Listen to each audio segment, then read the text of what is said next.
हरिः ॐ श्रीगुरुभ्यो नमः। हरिः ॐ। ॐ शन्नो मित्रः शं वरुणः शन्नो भवत्वर्यमा शन्न इन्द्रो बृहस्पतिः शन्नो विष्णुरुक्रमः। नमो ब्रह्मणे नमस्ते वायो त्वमेव प्रत्यक्षं ब्रह्मासि त्वमेव प्रत्यक्षं ब्रह्म वदिष्यामि ऋतं वदिष्यामि सत्यं वदिष्यामि तन्मामवतु तद्वक्तारमवतु अवतु माम् अवतु वक्तारम्।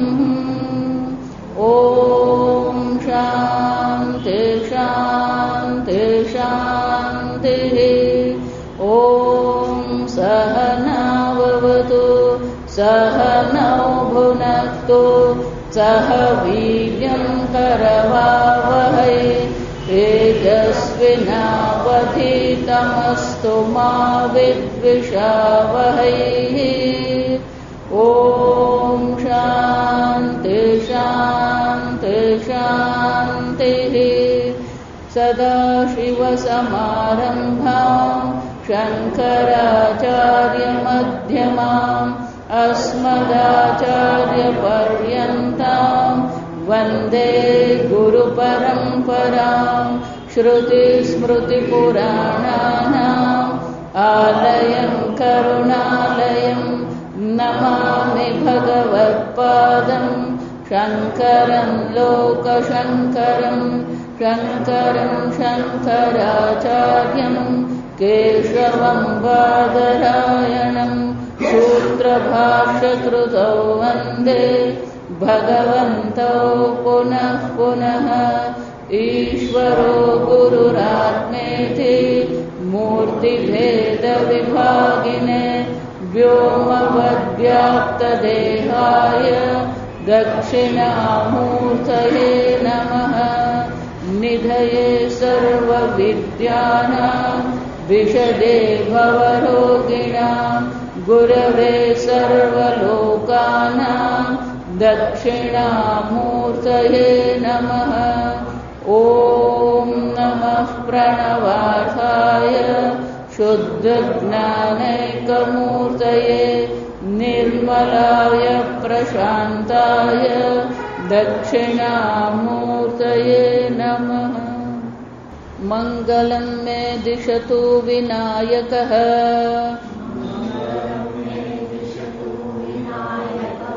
मङ्गलं मे दिशतु सरस्वती मङ्गलं मे दिशतु महेश्वरी मङ्गलं मे दिशतु सदाशिवः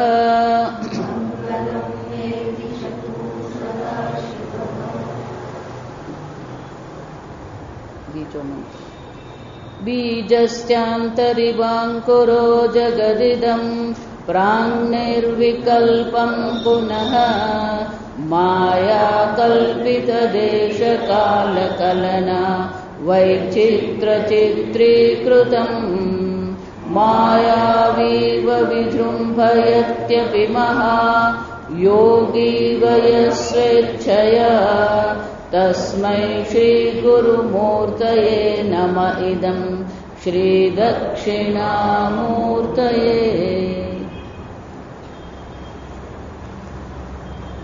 पुस्तकમાં પાના નંબર 25 દ્વિતીય ઉલ્લાસન. શ્લોક બધા સાથે જ વાંચે, શબ્દો અઘરા નથી, આપણને વાંધો નહીં મળે. 25 उपादानं प्रपञ्चस्य संयुक्ता परमाणवः मृदन्वितो घटस्तस्मात् भासते नेश्वरान्वितः परमाणुगता एव गुणारूपरसादयः कार्ये समानजातीयम् आरभन्ते गुणान्तरम् कार्यं यत्र समन्वेति कारणं समवायितत चक्राद्यं साधनं यत्तु घटस्य समवायितत समवायिनी तिष्ठेत यत् समवायाश्रये तथा कार्ये अवधृतसामर्थ्यं कल्प्यते समवायितत निमित्तं कारणं तेषाम् ईश्वरश्च कुलालवत् यत्कार्यं जायते यस्मात् तस्मिन् तत्प्रतिष्ठते मृत्तिकायां घटस्तन्तौ घटः सवर्णाङ्गुलीयकम् इति वैशेषिका प्राहुः तथा नैयायिकापि रजसत्वं तमश्चेति प्रधानश्च गुणात्रयः रजोक्तं चलं तेषु सत्वं शुक्लं प्रकाशकं समः कृष्णं च वारकं दन्तहेतवः इति सांख्याश्च भाषन्ते तेषां दूषणमुच्यते अंकुरादिफलान्तेषु कार्येष्वस्तित्वमिष्यते कुत आगत्य सम्बन्धाः वटबीजेषु ते कणाः पुष्पे फलत्वमापन्ने क्षीरे च दधितां गते विजातीया प्रवर्तन्ते गुणारूपरसादयः करणानुगतं कार्यम् इति सर्वैश्च सम्मतम् तस्मात् सत्ता स्फुरता च सर्वत्राप्यनुवर्तते बीजस्यान्तरिवाङ्कुरो जगदिदं प्राङ् निर्विकल्पं पुनः। આજે પહેલું વાક્ય છે શ્લોક કે ગઈકાલે જોયું એમ બ્રહ્મ તત્વ નિર્વિકલ્પ છે. બીજસ્યાંતરિવાંકુર તો કારણ કોણ છે આ જગતનું? તો કે પરમાત્મા તત્વ જ કારણ છે. પણ અન્ય જે આ સમજ જ્યારે પણ આપણે વેદાંતની ચર્ચા કરી ત્યારે આપણી પાસે 3 કાળ છે. જો આ સમજ ઉપનિષદ એમ કહીએ તો એ વૈદિક કાળ છે. શાંકર ભાષ્ય ભણીએ, શંકરાચાર્યજીના પ્રકરણ ગ્રંથ ભણીએ તો એ વખતે શંકરાચાર્યજીનો જે કાળ હતો એ છે. અત્યારે આપણે જે ભણી રહ્યા છે એક આધુનિક કાળ છે. દરેક કાળમાં અનેક પ્રકારના વિચારો પ્રવર્તતા હતા અને દરેક વ્યક્તિ પોતપોતાની રીતે આ જગતનું કારણ શું છે, આ જગત બનાવનાર કોણ છે, એણે આ જગત કેવી રીતે બનાવ્યું, એ ક્યાં છે, આ જીવ કોણ છે, જીવનું બંધન કોને કહેવામાં આવે, જીવની મુક્તિ કોને કહેવામાં આવે અને એ બંધન કોને કારણે છે અને મુક્તિનો ઉપાય શું છે. આ બધા જે પ્રશ્નો છે આ પ્રશ્નોના જ્યારે ઉત્તર વિચારવામાં આવે એને દર્શન શાસ્ત્ર કહેવાય. એને શું કહેવામાં આવે? દર્શન શાસ્ત્ર. જાવ એમાં પણ આપણી પાસે 2 પ્રકારના છે. એક વૈદિક સંપ્રદાય છે, બીજા વેદથી બાહ્ય સંપ્રદાય. આ બહુ સમજવાનું. વૈદિક સંપ્રદાય એમ જ્યારે આપણે કહીએ તો 6 દર્શન શાસ્ત્ર કહેવામાં આવે. પહેલું જે છે વૈશેષિક અને નૈયાયિક, સાંખ્ય અને પાતંજલ, પૂર્વ મીમાંસા અને ઉત્તર મીમાંસા. આ વૈદિક દર્શન શાસ્ત્ર જે વેદને પ્રમાણ માને છે એને બધા વૈદિક કહેવામાં આવે, એને આસ્તિક કહેવામાં આવે. સામાન્ય રીતે આપણે ભગવાનમાં માને એને આસ્તિક કહીએ, અને ભગવાનના અસ્તિત્વને ન માને એને શું કહીએ? નાસ્તિક કહીએ. પણ ખરેખર શું છે?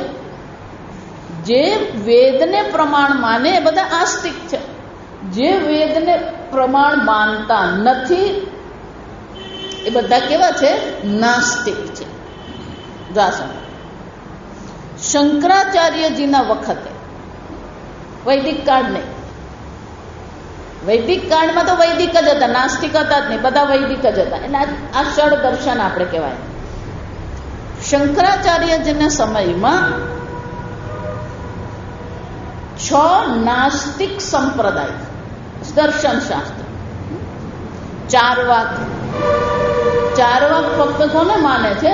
આ ઇન્દ્રિયોથી જે ગ્રહણ થાય છે, ઇન્દ્રિયોથી જેનો અનુભવ થાય છે એને જ અસ્તિત્વ માને છે. આ સમજ, એને ચારવાક કહેવાનું. ત્યાર પછી 2 બીજા નાસ્તિક સંપ્રદાય, આ શંકરાચાર્યજીનો કાળ છે. આ સમજ, એક છે જૈન સંપ્રદાય અને બીજો છે બૌદ્ધિક સંપ્રદાય. પણ બૌદ્ધિક સંપ્રદાય જે છે એમાં પાછા 4 પડી જાય. 2 પ્રકારના શૂન્યવાદી છે અને 2 પ્રકારના ક્ષણિકવાદી છે. આમ નાસ્તિક સંપ્રદાય છે એ લોકોનું પોતાનું દર્શન શાસ્ત્ર છે. જૈન સંપ્રદાયનું પોતાનું દર્શન શાસ્ત્ર છે, બૌદ્ધ સંપ્રદાયમાં પોતાનું દર્શન શાસ્ત્ર છે. પણ જૈન અને બૌદ્ધ સંપ્રદાય જેને આપણે કહીએ એ વેદને પ્રમાણ માનતા નથી. પહેલું, એમનામાં ઈશ્વરની કોઈ ચર્ચા નથી. આ જગતની ઉત્પત્તિની પણ શું છે? કોઈ ચર્ચા જ નથી. અને અત્યારના કાળમાં જોઈએ, જો આપ સમજવાનું, અત્યારે જે આપણો સાંપ્રત કાળ જેને કહેવાય, એમાં અનેક પ્રકારના વૈજ્ઞાનિકો છે, અનેક પ્રકારના લોકો છે. આ જગત કેવી રીતે ઉત્પન્ન થયું એને માટે શું કરી રહ્યા છે? દરેક વ્યક્તિ પોતાની રીતે પ્રયત્ન કરી રહ્યા છે. આગળ આપણે જોયું એમ ભૌતિક શાસ્ત્રીઓ શું કરી રહ્યા છે કે આ જગતનું મૂળ તત્વ શું છે, અને એ લોકોએ આ પ્રયોગ કર્યો અને પછી એ પાર્ટિકલ શોધ્યો. તેનું નામ શું આપ્યું? God particle. હિગ્સ બોસન, ખરેખર એનું નામ શું છે? હિગ્સ બોસન. જો તો એ લોકો એવું માની રહ્યા છે કે અણુ પરમાણુમાંથી આ જગત ઉત્પન્ન થયું. ભગવાનને એ લોકોને જો સમજજો, એ લોકોને બહુ ભગવાનમાં બહુ રુચિ નથી. એ લોકોને ફક્ત આ ભગવાન, આ તત્વ જાણવું છે જગત. એ જ રીતે જે બધા જીવશાસ્ત્ર જે છે, બાયોલોજી જેને, એમાં એ લોકો આ જીવ કેવી રીતે ઉત્પન્ન થયો, આ ચેતન શરીર કેવી રીતે બન્યું એની પણ ચર્ચા કરે. જો વિચારી, આમ દરેક કાળમાં મૂળ તત્વને શોધવાનો અને જગત કર્તાને શોધવાનો શું કરવામાં આવે છે? પ્રયત્ન કરવામાં આવે છે. જીવશાસ્ત્રમાં પણ જે જ્ઞાન તંતુ એટલે કે આપણા મગજના જે ન્યુરોસાયન્ટિસ્ટ કહેવાય, એ લોકો વિચારી રહ્યા છે કે આ ચૈતન્ય ક્યાંથી આવ્યું. જો વિચાર, આ બહુ સુંદર છે. તો અહીંયા આપણે જે ચર્ચા કરી રહ્યા છે એ ચર્ચા કયા કાળની છે? શંકરાચાર્યજીના વખતની છે. અને શંકરાચાર્યજી પોતે આ પ્રકારથી જ્યારે પ્રયત્ન કર્યો શાસ્ત્રને આધારે, એના પર સુરેશ્વરાચાર્યજી શું કર્યું? આ માનસ ઉલ્લાસ લખ્યું. એટલે અહીંયા આપણે જે જોઈશું ને આ શ્લોકો, આ 10-11 શ્લોકો, એ બધા કઈ દ્રષ્ટિએ છે કે એ સમયે કયા વિચારો ચાલતા. જગતની ઉત્પત્તિ માટે એ લોકોના કયા વિચારો હતા? તો કે પહેલો જ કયો છે? વૈશેષિક. શંકરાચાર્યના વખતમાં પણ સામાન્યતઃ તો વૈદિક જ હતું, આપણને ખ્યાલ જ નથી આ સમજવું. આપણે બહુ સરસ મજાનું પુસ્તક બહાર પડ્યું ગયા વર્ષ, બ્રેકિંગ ઇન્ડિયા. આટલું જાડું પુસ્તક છે, 4 ઇંચ જાડું પુસ્તક. અમેરિકામાં એક રાજીવ મલ્હોત્રા કરીને છે, રિટાયર થયા પછી આ બીજું પુસ્તક છે કે આ ભારતીય સંસ્કૃતિના કેવી રીતે આપણે તોડી રહ્યા. જો વિચાર, તમે 1858 કે 1850 ભારતનો નકશો જુઓ ને, અને અત્યારનો ભારતનો નકશો તમે જુઓ તો શું થઈ ગયું? ટુકડે ટુકડા થઈ ગયા. જો સમજો, આ બાજુથી ઉપરથી કાશ્મીર ગયો જેવું જ છે, આ બાજુ આસામ જઈ રહ્યું છે, અફઘાનિસ્તાન ગયું, પાકિસ્તાન ગયું, સિલોન ગયું, બાંગ્લાદેશ ગયો, જાવા, સુમાત્રા, બર્મા, આ બધી વસ્તુ શું હતી? એ જ રીતે નેપાળ, તિબેટ, ભૂતાન. આ વિચાર તો ભારતીય સંસ્કૃતિ જેને આપણે, અને એમાં પણ જો રામાયણના કાળમાં તમે જુઓ ને તો પેલું ગાંધાર એટલે કંધાર જેને આપણે, આ બધી વસ્તુ ક્યાં આવી જાય? પેલી વૈદિક સંસ્કૃતિની અંતર્ગત આવે. જો સમજો, એક ભાઈ છે, એમણે બહુ સુંદર પુસ્તક લખ્યું. એ પોતે આખા જગતમાં ફર્યા છે અને એમણે જોયું છે, અનુભવ્યું છે કે ત્યાંની જે સંસ્કૃતિ છે, એના જે શબ્દો છે, એના જે દેવતાઓ છે, એની જે પૂજા પદ્ધતિ છે, તમે જુઓ ને તો વૈદિક જ હતું. એટલે એમણે બહુ સરસ પુસ્તક લખ્યું કે આ જે વૈદિક કલ્ચર, આપણે જેને વૈદિક સંસ્કૃતિ જે છે वो ગ્લોબલ કલ્ચર. જા સમજો, સંપૂર્ણ પૃથ્વી પર એક જ સંસ્કૃતિ હતી, અને કઈ હતી? આ વૈદિક સંસ્કૃતિ. જો એટલા માટે આપણે અનેક શાસ્ત્રો વાંચીએ ને તો એમાં કોઈ જગ્યાએ વિભાગ જેવું મળે જ નહીં. વસુધૈવ કુટુંબકમ, સંપૂર્ણ વસુધા શું છે? એક કુટુંબ છે. એટલે ત્યારે એક વૈદિક સંસ્કૃતિ જ હતી. પછી પેલા વ્યક્તિ સંપ્રદાય શરૂ થયા. જો સમજો, જેટલા ભાગલા પડ્યા છે એ કોને કારણે પડ્યા? વ્યક્તિ સંપ્રદાયને. જો વિચાર, એટલે એક વ્યક્તિ પોતાના વિચાર રજૂ કરે, એને જ પછી સંપ્રદાય બને. આપણે ત્યાં પણ છે જ, આ સમજવાનું. અને પછી એ વ્યક્તિ જ ભગવાન બની જાય, અને પછી એના જ શું બનવા માંડે? મંદિરો બની જાય. જો સમજ, વ્યક્તિ પૂજા શરૂ થઈ અને પેલી વૈદિક સંસ્કૃતિ શું થતી ગઈ? તૂટતી ગઈ. આ સમજો,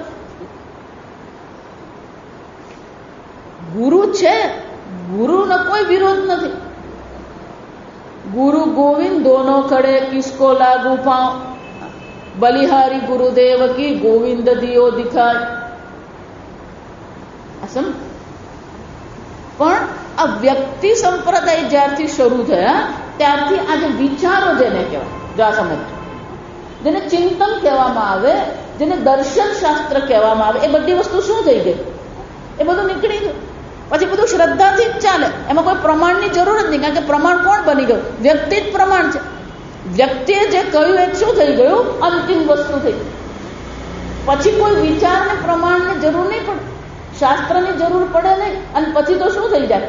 વ્યક્તિએ જે કહ્યું એ શું થઈ જાય? શાસ્ત્ર બની જાય.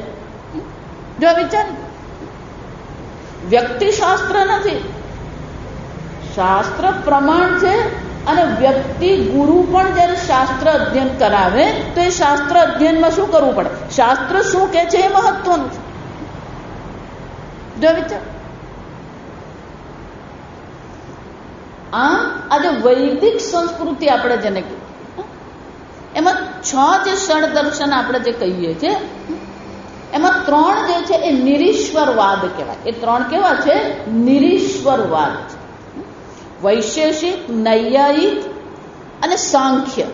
આ 3ને ઈશ્વરની જરૂર દેખાતી નથી. જો એમને જગત કરતા ઈશ્વરની કોઈ જરૂર જ નથી દેખાતી. એટલે અહીંયા સુરેશ્વરાચાર્યજી પહેલા આ પેલા ત્રણને પકડે છે, જેને ઈશ્વરની કોઈ આવશ્યકતા દેખાતી જ નથી. વૈશેષિક, નૈયાયિક અને સાંખ્ય, એને ઈશ્વરની આવશ્યકતા જ નથી. જો આ વિચારી દો, વૈદિક સંપ્રદાય છે પણ એમાં ઈશ્વર નથી, એટલે નિરીશ્વરવાદ કહેવાય. એને શું કહેવામાં આવે? નિરીશ્વરવાદ.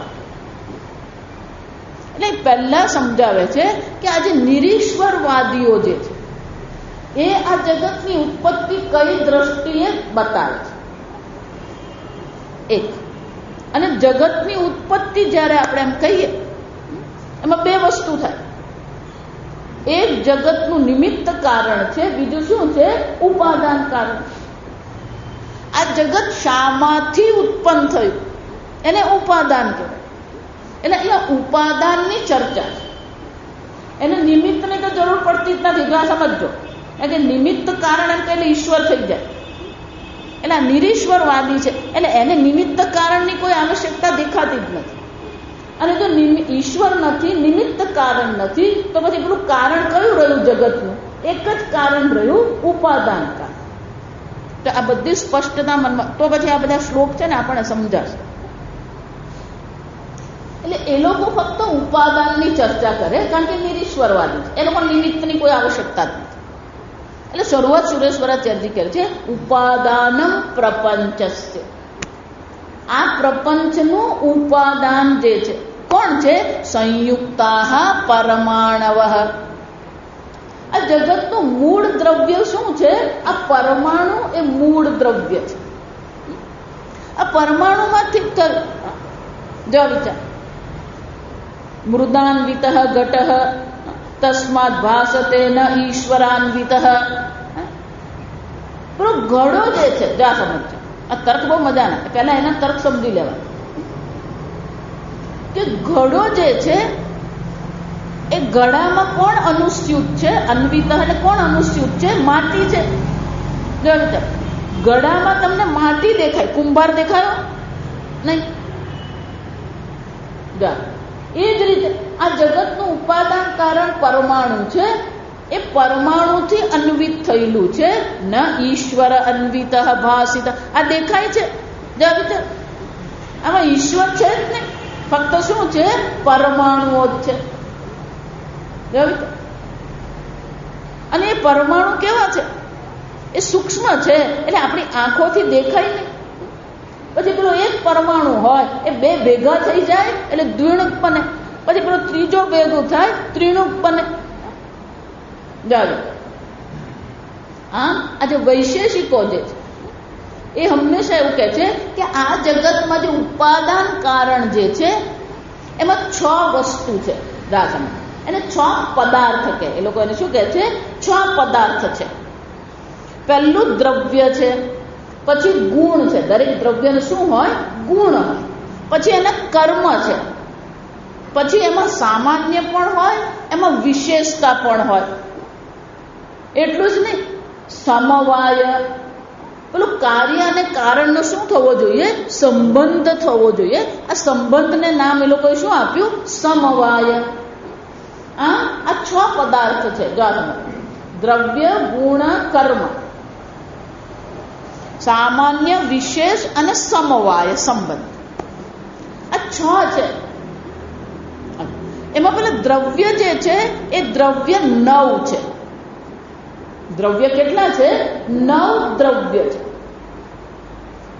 આ પુસ્તકમાં નથી આવ્યું, તો પેલી સસ્તું સાહિત્યનું પણ બહુ સરસ મજાનું પુસ્તક છે, દક્ષિણામૂર્તિ, માનસોલ્લાસને આધારે. એમાં દરેક શ્લોક નથી આપ્યા, જેટલા જરૂર પડે ને એટલા શ્લોક માનસોલ્લાસના લઈને એ સમજાવવામાં આવ્યું છે. આખું દક્ષિણામૂર્તિ સ્તોત્ર હમણાં નવું રિપ્રિન્ટ થઈ ગયું, બહુ સુંદર મળે છે પુસ્તક. સસ્તું સાહિત્યનું તમે જુઓ, સરસ મજાનું. એમાં બહુ સરળતાથી સરળ ગુજરાતીમાં સમજાવવામાં આવે. એમાં બધું સમજાવ્યું છે. તો આ પદાર્થો, એમાં જે દ્રવ્ય છે એમ 9 પ્રકારના દ્રવ્ય છે. આમ જુઓ ને તો આપણા અનુભવ જેવું જ છે. આમાં કશું કે નવું નથી. આ વિચાર તો કે આ 9 દ્રવ્ય શું છે? તો કે પહેલું તો પંચમહાભૂત છે. આ વિચાર, એ લોકોના દ્રવ્ય બહુ મજાના છે. પંચમહાભૂત એ આપણને મંજૂર છે. દાસન. પછી કે છે કાળ, એ પણ મંજૂર. દિક એટલે દિશા, એ મંજૂર. આત્મા, જો સમજ, આત્મા દ્રવ્ય છે એ લોકોને. અને પેલું મન, જા સમજ, મન પણ શું છે? દ્રવ્ય. આ 9 દ્રવ્ય, 5 મહાભૂત, દેશ, કાળ, આત્મા અને મન. તો કે આ દ્રવ્ય તો જડ હોય. આ દ્રવ્ય શું હોય? જડ હોય. તો પછી આ ચેતનતા દેખાય કેવી રીતે દેખાય છે?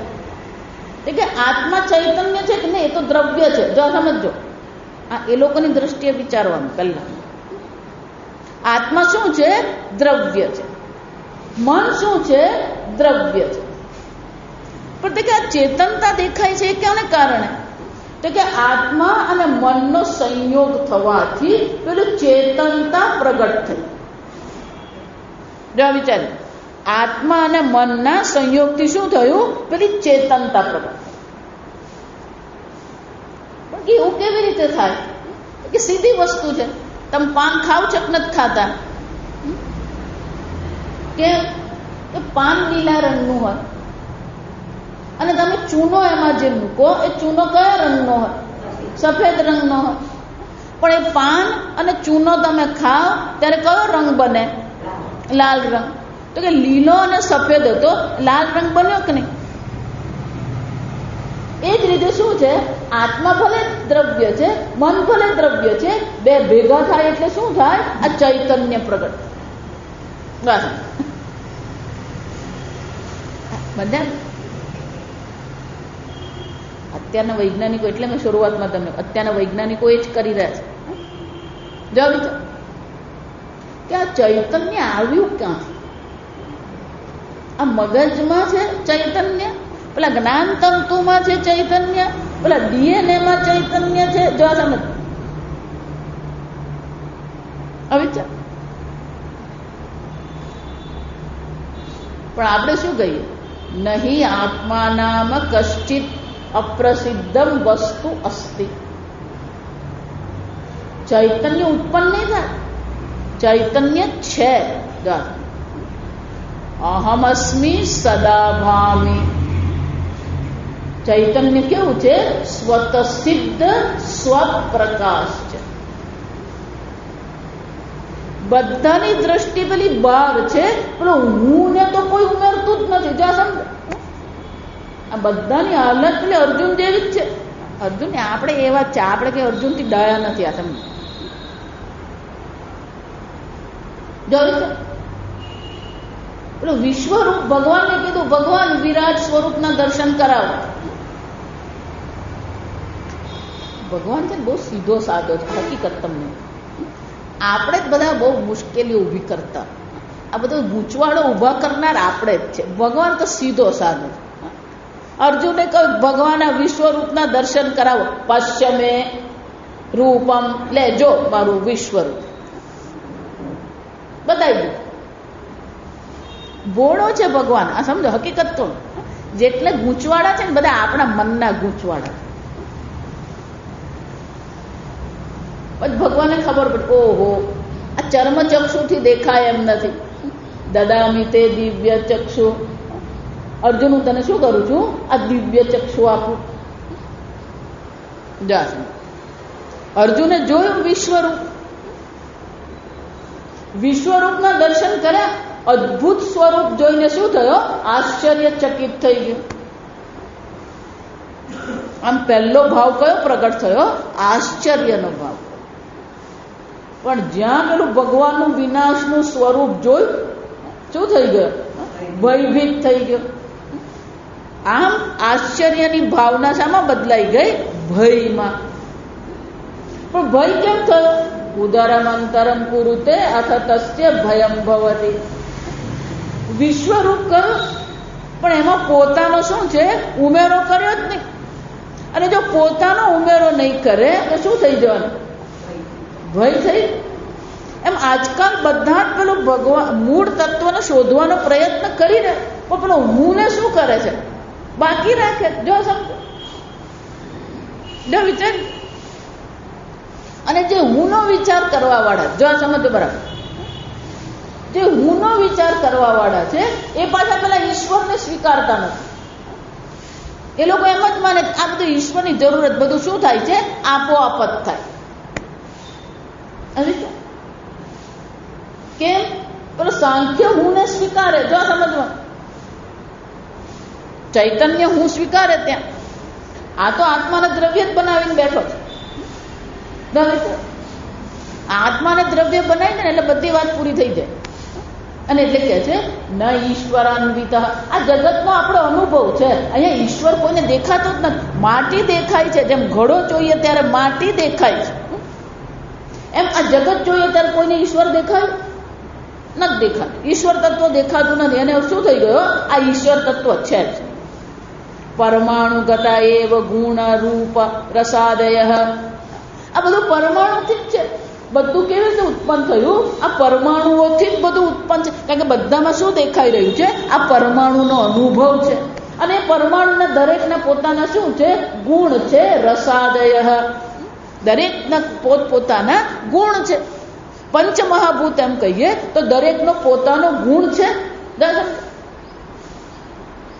અને એ ગુણ આપણને ક્યાં દેખાય છે? આ જગતના દરેક પદાર્થમાં દેખાય. જો સમજવા, આ પુષ્પ એમ કહીએ તો પુષ્પમાં 5 મહાભૂત છે. અહીંયા 5 શું છે? પંચીકૃત પંચમહાભૂત. આ પંચીકૃત છે. પંચમહાભૂતમાંથી બનેલું. તેનો શું થયો? એ 5 એમાં છે. અને 5 ગુણ પણ અહીંયા શું છે? શબ્દ, સ્પર્શ, રૂપ, રસ અને ગંધ. એટલે વૈશેષિક કહે છે કે આ જો 5 મહાભૂત છે, એ 5 ના ગુણ અહીંયા દેખાય. ગુણાન્વિત. જો સમજો, આ બધા ગુણો દેખાય છે. કાર્ય સમાન જાતીયમ આરભંતે ગુણાંતરમ. આમ જો કાર્યમાં ગુણો દેખાય છે તો પેલા કારણમાં તો બધા ગુણો હોવા જ જોઈએ. અને એટલે કે છે જેવી રીતે ઘડો જેમ છે અને માટી છે, એ જ રીતે શું છે? આ 5 મહાભૂતમાંથી આ બધી વસ્તુ ઉત્પન્ન થઈ અને દરેક ગુણ દેખાય છે. અહીંયા કાળ પણ છે અને દેશ પણ છે. જો સમજવા, દેશ પણ છે અને કાળ પણ અહીંયા છે. અને એટલે કે છે આ પ્રકારથી પરમાણુમાં જે ગુણ દે છે એ બધા ગુણ આ પદાર્થોમાં પણ દેખાય છે, કાર્યમાં પણ દેખાય છે. કેમ? કારણ કે ગુણાંતરમ આરભંતે કાર્ય સમાન કાર્યાનુમેયા માયા. જો સમજો, આપણે પણ આ તર્ક લગાવીએ છીએ. કાર્ય પરથી કોનું અનુમાન કરવાનું? કારણનું અનુમાન કરવાનું. તો કે આ કાર્યમાં જે દેખાય છે, દેશ છે, કાળ છે, આ બધા ગુણો દેખાય છે. અને એટલા માટે કારણ પણ કેવું છે? આવું જ હોવું જોઈએ. કાર્યમ યત્ર સમન્વયથી કારણમ સમવાય તત. પણ એ લોકો એવું કહે છે કાર્ય અને કારણ બે અલગ વસ્તુ છે. દાખલા, એક ઘડો છે અને પેલું બીજી માટી છે.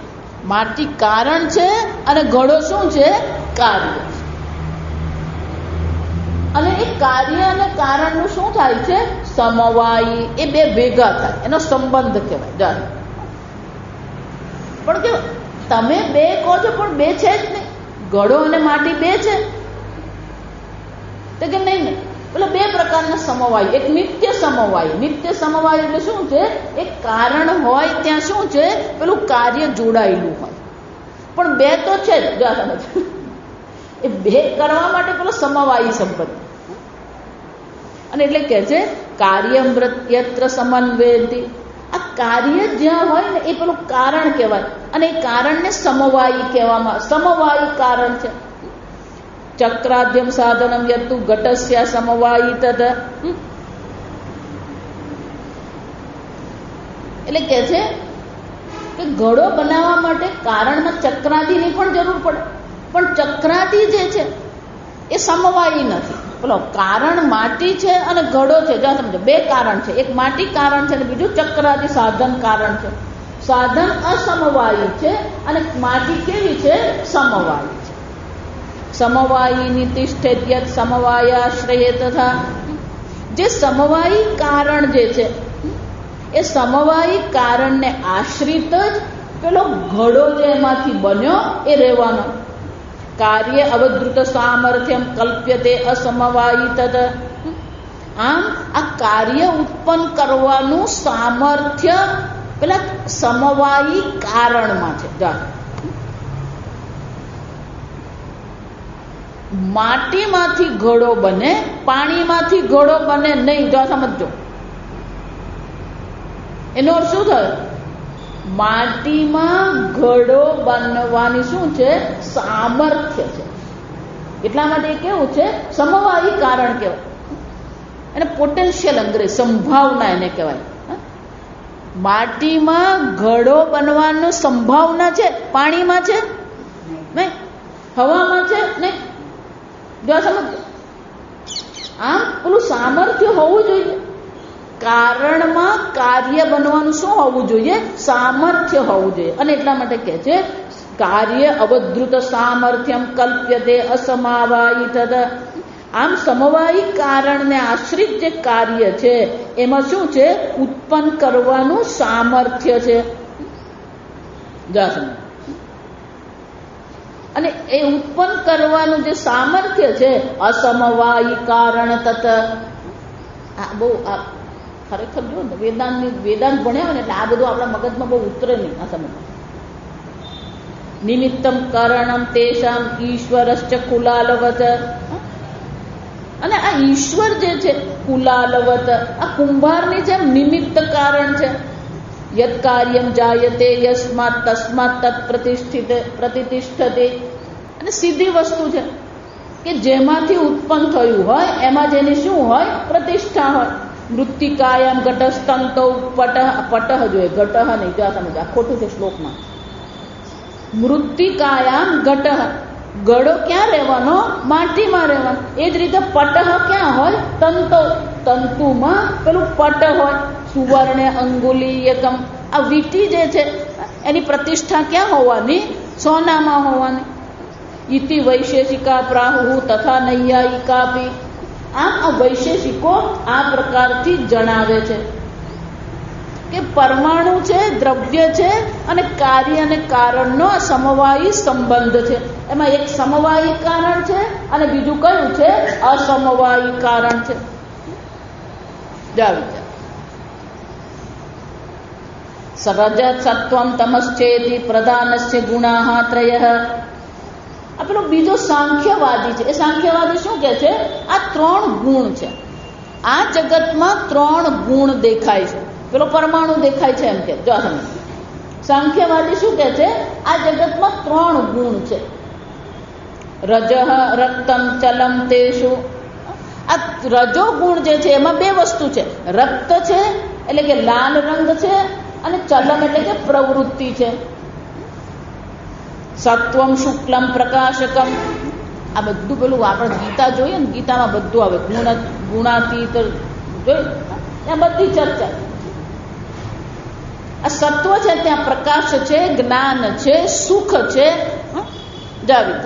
અને શુક્લ એટલે કે શ્વેત રંગ છે. આ સમહ નહીં, તમહ. જો આ બધી ભૂલો ઘણી છે. આ સમજ પટહ ત્યાં છે ને, એવી રીતે અહીંયા સમહ કૃષ્ણમ નહીં, તમહ.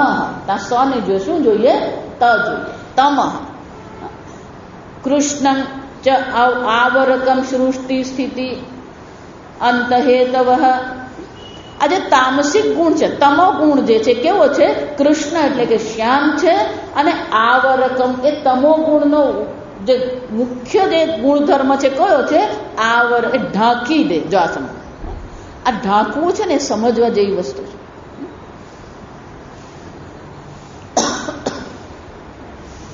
પ્રકાશ વસ્તુ જેવી છે એવી એને શું કરે છે? પ્રકાશિત કરે. આ પ્રકાશનો ગુણધર્મ. અંધકારનો ગુણધર્મ શું છે? દરેક વસ્તુને શું કરે છે? એ ઢાંકી દે છે. અંધકારમાં શું થાય? બધી વસ્તુ ઢંકાઈ જાય. એ જ રીતે આ તમો ગુણ કેવો છે?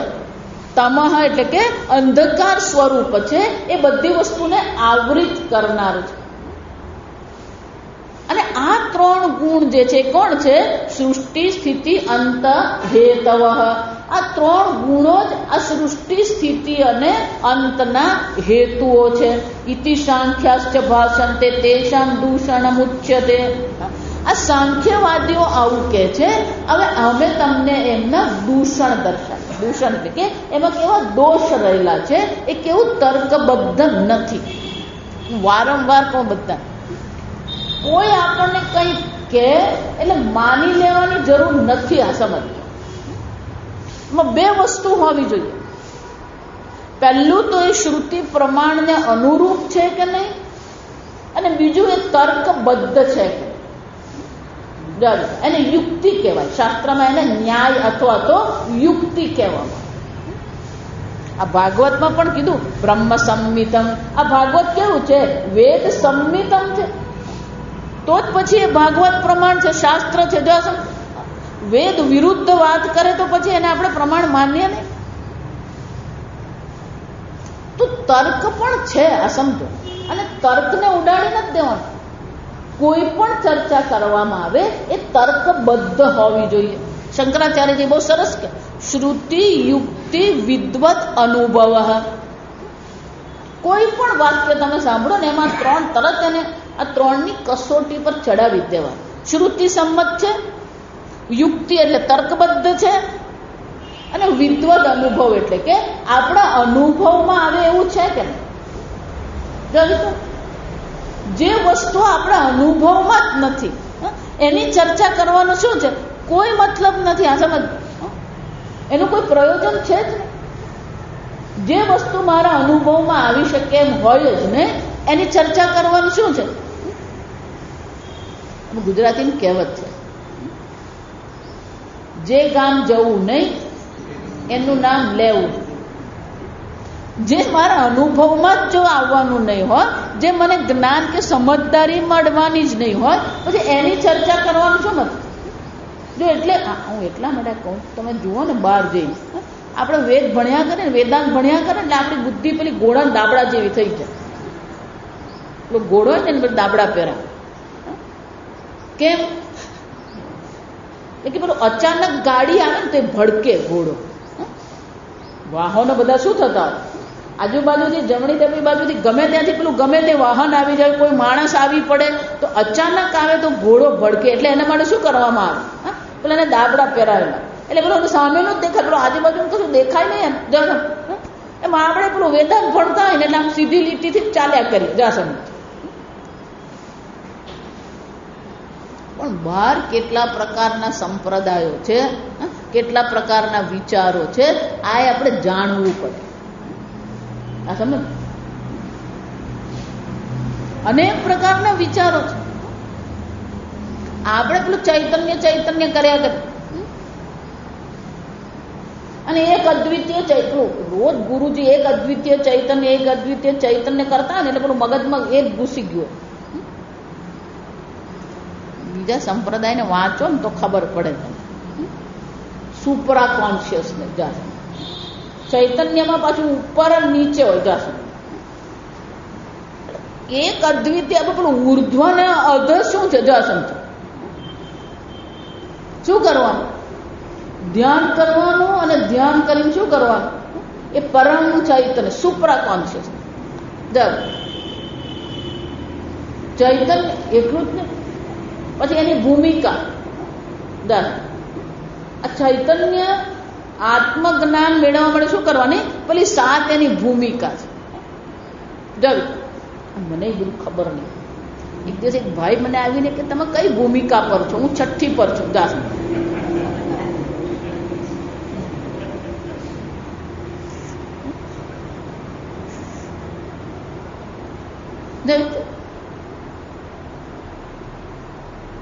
એટલા માટે જ પેલું હિન્દીમાં જો ને આવા બધા વિચારો હોય ને એટલે પછી શબ્દો પણ એ પ્રકારના બનતા. એટલે તમે ત્યાં હરિદ્વાર ઋષિકેશ રહો ને તો આ બધું સાંભળવા મળે તમને. એ તો પહોંચે હુએ મહાત્મા હૈ. પહોંચે હુએ મહાત્મા પણ ક્યાં પહોંચવાનું છે? અનધ્વને માર્ગ જ નથી. જો કેમ પહોંચે હુએ મહાત્મા? એ 7મી ભૂમિકા પર પહોંચી ગયેલા. જા જોવા ગયો.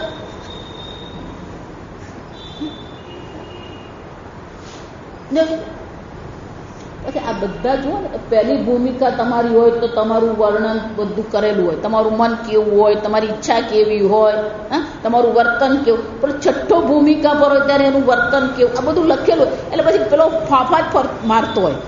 આ ત્રીજી ભૂમિકા છે, ચોથી ભૂમિકા જા. એટલે ભૂમિકા બાજુએ મૂક, તું આત્મચિંતન કર જા. તો જાત જાતનું જા વિચાર. અને એટલે સુરેશ્વરે ત્યારેજી કહે છે, આમ લોકોને જાત જાતના વિચારો છે, પણ એ બધા વિચારોમાં શું દોષો રહેલા છે, ઉચ્યતે. આ દોષને પ્રગટ કરે છે અને તત્વને પણ પ્રગટ કરે. એ કયું છે? આ બીજો શ્લોક છે, બીજસ્યાંતરિવાંકુરો જગદિદમ. તો કે આ જગત જે છે એ કેવું છે? અંકુરાદિ ફલાંતેષુ કાર્યેષુ અસ્તિત્વમિષ્યતે. ગઈ વખતે આપણે જોયું પહેલું માનસ, એમાં પેલા 6 પ્રશ્નો હતા. એટલે આગળનું યાદ નહીં તો અહીંનું બધું આમ પછી અડધર જ ચાલતું હોય. અસ્તિત્વ કોનું છે? ચેતનતા કોની છે? આ જગત શામાંથી ઉત્પન્ન થયું? એ જગત ઉત્પન્ન કરનાર ક્યાં છે? આ જગતનું ઉપાદાન કારણ શું છે? આ પ્રશ્નો પૂછવામાં આવે. અહીંયા પ્રશ્ન કયો છે? આ જગતના ઉપાદાન કારણ છે. અને એટલે કહે છે કે તમે આ જગત જો આ સમજો બરાબર, વૈશેષિક જેમ અનુભવની ચર્ચા કરે તો આ બરાબર સમજવા. પેલા અખાડા હોય ને, પહેલા જમાના પેલા અખાડા, હવે બધા જીમ થઈ ગયા. જીમ અખાડા બદલે હવે શું આવી ગયું? આ પેલા જીમ આવી ગયા.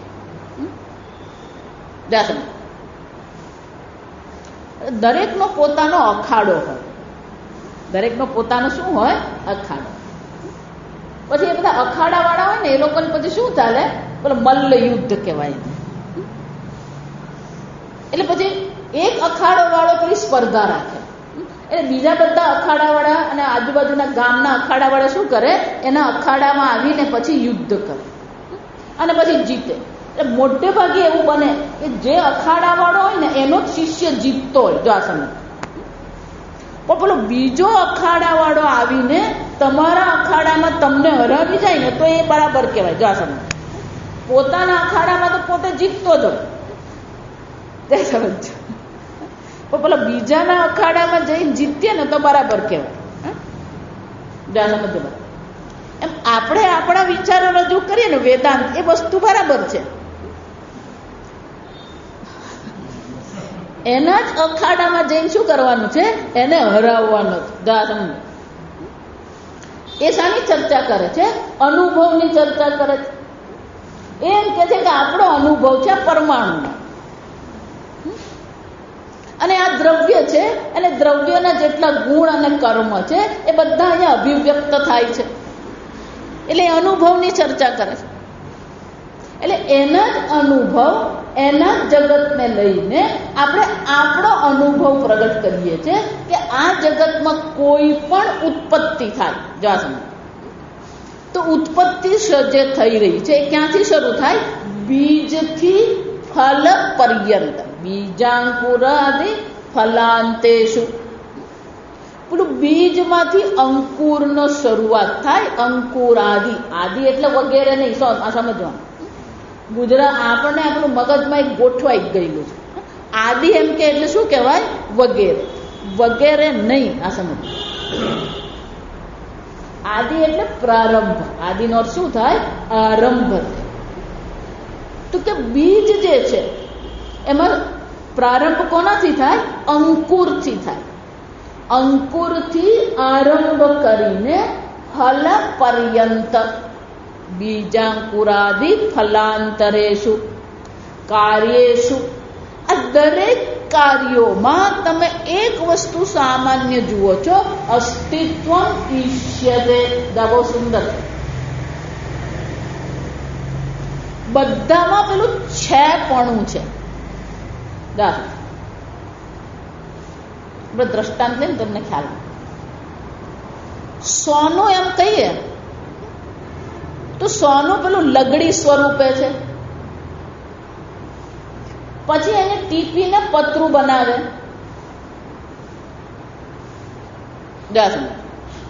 પછી એને કાપીને તાર બનાવે, પછી એને પણ કાપીને ટુકડા બનાવે, એને પણ વાળીને શું કરવામાં આવે, કડી બનાવે, કડી જોડવામાં આવે ને શું બને, હાર બને. તો નામ અને રૂપ અનેક છે. લગડી, પતરું, તાર, ટુકડા, હાર. નામ અને રૂપ અનેક છે, દરેકનો ઉપયોગિતા પણ અલગ છે. નામ રૂપ ક્રિયાકારત્વ.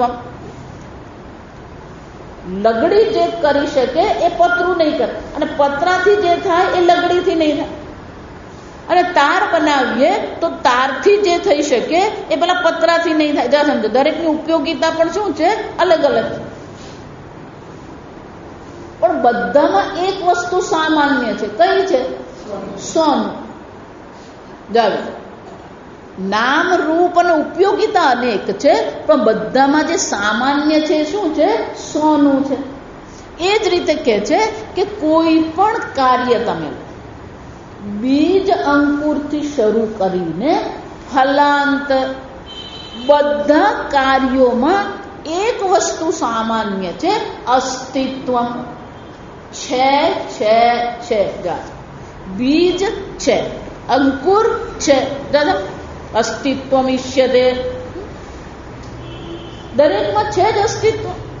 ઉત આગત્ય સંબંધા વટ બીજે સુતે કણા.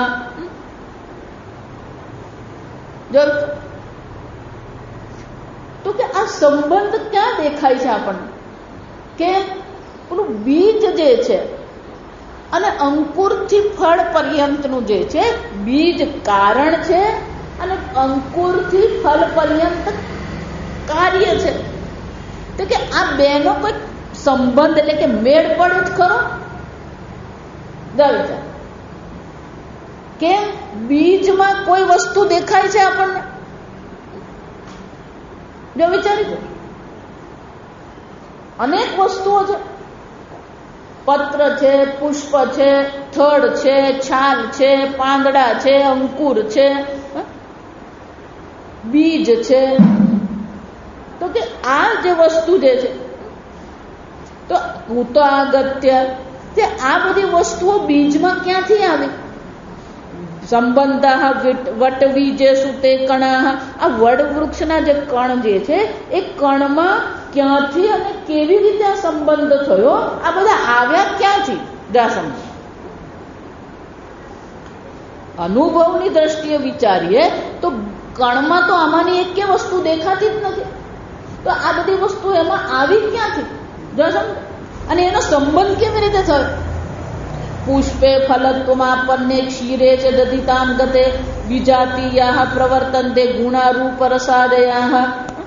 એટલું જ નહીં, પુષ્પે ફલત્વમાપન્ને, બીજમાંથી અંકુર જ એમ નહીં, પેલું ફૂલ જોઈએ એમાંથી પછી શું બને?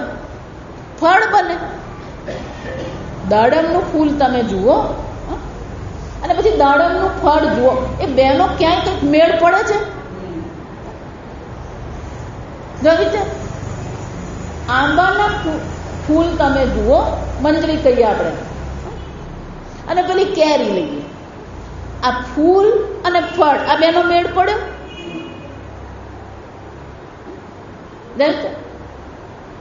પુષ્પે ફલત્વમાપન્ને ક્ષીરે ચ દધિતામ ગતે. અને આ દૂધ છે એ દહીં બની ગયું. તો દૂધ તો મીઠું છે, પ્રવાહી છે, અને દહીં કેવું છે? ઘટ્ટ છે અને ખાટું છે. વિજાતીયા પ્રવર્તન, આ તો બધા વિજાતીય છે. એટલે પુષ્પ જોઈએ અને ફળ જોઈએ, એ બેનો મેળ પડે ને? એટલે આંબલીને એવું જ થાય, પેલા આંબલીના ફૂલ જોઈએ અને પછી આંબલી આપણે જોઈએ શું થાય? વિજાતીયા. આ તો બધું વિજાતીય છે, આ બેનો મેળ જ નહીં પડે. પરવર્તન જે ગુણારૂપ રસાદ, એનો ગુણ, એના રૂપ, એના રસ, બધી વસ્તુ કેવી છે? અલગ જ છે. કારણ, આ બધે બહુ બધી ભૂલો છે. કરણ અનુગત નહીં, કારણ અનુગત. અહીંયા કરણ એટલે સાધનની આપણે ચર્ચા કરતા જ નથી. ચર્ચા શાની થઈ રહી? કારણની ચર્ચા. એટલે આ 11મા શ્લોકમાં શું કરવું પડે? કારણ અનુગતમ કાર્યમ ઇતિ સર્વૈશ્ચ સંમતમ. તો બહુ સુંદર ચર્ચા છે કે રંગ રૂપ આકારની દ્રષ્ટિએ જો તો વિજાતીય છે. બીજ અને અંકુરને જોઈએ, પુષ્પ અને ફળ જોઈએ, દૂધ અને દહીં જોઈએ, આ બધા વિજાતીય છે. અને નિયમ છે કારણ અનુગતમ કાર્યમ. આ કારણ અનુગતમ કાર્ય, આ કાર્યમાં શું હોવું જોઈએ? કારણના બધા ગુણો હોવા જ જોઈએ અને કાર્યમાં કારણ પણ હોવું જ જોઈએ. સમજો, બહુ સુંદર તર્ક છે. કાર્ય એમ કહીએ તો એમાં પેલું કારણ તો હોવું જ જોઈએ, તો જ પછી એ કાર્ય છે. સર્વૈશ્ચ સંમતમ.